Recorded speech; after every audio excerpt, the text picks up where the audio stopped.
рӯзе ҳазрати Яъқуб дар хона нишаста буд ки ногаҳон Азроил ба назди ӯ омад. ҳазрати Яъқуб гуфт: «Э бародар Азроил, оё барои гирифтани ҷонам омадаӣ ва ё барои суҳбат кардан?» Азроил гуфт: «Барои суҳбат кардан омадаам». Пас ҳазрати Яъқуб гуфт: «Э Азроил, аз ту як хоҳиш дорам, ки вақте ки барои гирифтани ҷони ман омаданӣ шудӣ, аз манро 3 бор пешакӣ хабар кун, то ин ки омодагӣ бигирам». Азроил гуфт: «Э Яъқуб, ман розӣ ҳастам. ҳар гоҳе ки барои гирифтани ҷони ту омаданӣ шавам, пас туро 3 бор хабар мекунам». аз байн чандин солҳо гузашт ва сину соли ҳазрати Яъқуб ба пиронсолӣ расид.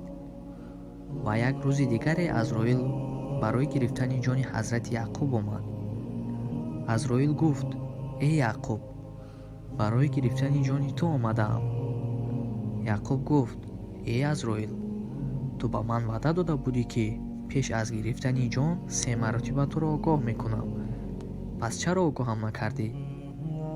Азроил гуфт: «Э Яъқуб, ман туро 3 бор пешакӣ огоҳ карда будам». Яъқуб ҳайрон шуд ва гуфт: «Чӣ гуна маро огоҳ кардӣ?» Азроил гуфт: «Якум огоҳии ман ин буд, ки мӯи сарат сафед шуда буд. Пас чаро хабар нашудӣ? Дуюм огоҳии ман ин буд, ки миёнат аз пиронсолӣ хам гашта буд. Пас чаро омодагӣ нагирифтӣ? Сеюм огоҳии ман ин буд, ки ҷисми ту заиф ва нотавон шуда буд. Пас чаро ҳушёр нагаштӣ?» ҳазрати Яъқуб гуфт: «Э Азроил, ту рост мегӯӣ». Пас Азроил ҷони ҳазрати Яъқубро гирифт.